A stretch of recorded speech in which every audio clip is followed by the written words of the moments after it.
Medak RTC డిపోలో dial your డిఎంలో ప్రజల సమస్యలకు స్పందించిన depot manager Surekha. Dial your DM కార్యక్రమంలో ప్రజల విజ్ఞప్తులను డిపో మేనేజర్ సురేఖ పరిశీలించి వివరణ ఇచ్చారు. కంటి చూపు 40% తగ్గిన వారికి వికలాంగుల బస్ పాస్ మంజూరు చేయాలనే విజ్ఞప్తిపై స్పందించిన ఆర్టీసీ అధికారులు ప్రస్తుత నిబంధనల ప్రకారం కంటి లోపం 100% ఉన్న వారికి మాత్రమే వికలాంగుల పాస్ జారీ చేయడం జరుగుతుందని స్పష్టం చేశారు.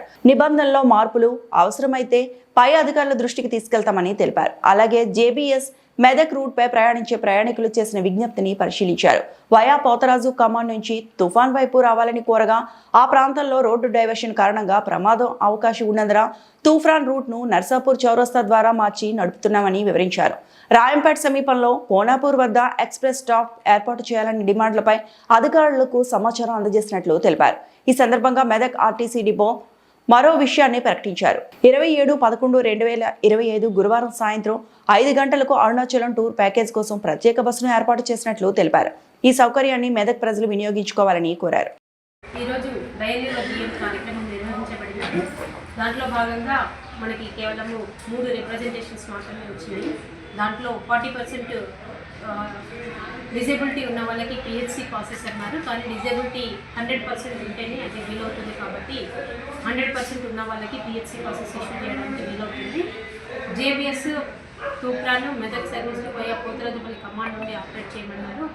హైవే పైన రోడ్ టర్నింగ్ ప్రాబ్లం ఉండడం వల్ల వయా నర్సాపూర్ చౌరస్తా నుండి ఆపరేట్ చేస్తామని చెప్పేసి చెప్పడం జరిగింది. మెదక్ సిద్దిపేట సర్వీస్లకి కోనాపూర్ విలేజ్లో స్టాప్ అడిగారు. అది మేము ఎగ్జామిన్ చేసేసి ఎక్స్ప్రెస్ సర్వీస్ కాబట్టి ఎగ్జామిన్ చేసి చూస్తామని చెప్పేసి చెప్పడం జరిగింది. ఇది డయల్ యువర్ డిఎం కార్యక్రమంలో వచ్చినటువంటి రిప్రజెంటేషన్స్ నుండి టూర్ ప్యాకేజెస్ విలేజెస్ నుండి పెళ్ళిళ్ళకి శుభకార్యాలకే కాకుండా యాత్రా దర్శనాలకి కూడా మేము బస్సులు ప్రొవైడ్ చేస్తున్నాము. దాంట్లో భాగంగానే నిన్న గానుగాపూర్, రేచింతల్ లక్ష్మీ నరసింహస్వామి, తర్వాత పండరీపూర్, ఇవన్నీ ఒకటే రోజు అంటే 1-2 రోజుల్లో దర్శనం చేసుకోవడానికి మేము బస్సు పంపించడం జరిగింది. సో అందరూ కూడా చాలా హ్యాపీగా ఫీల్ అయ్యారు.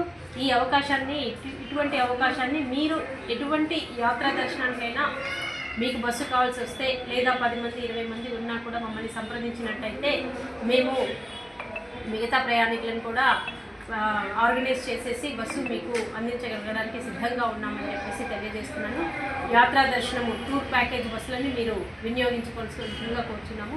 అదేవిధంగా ఇప్పుడు అయ్యప్ప స్వామి భక్తులకి శబరిమలై బస్సులను కూడా మేము చాలా సేఫ్టీగా బస్సులని ఇస్తామని చెప్పేసి తెలియజేస్తున్నాము.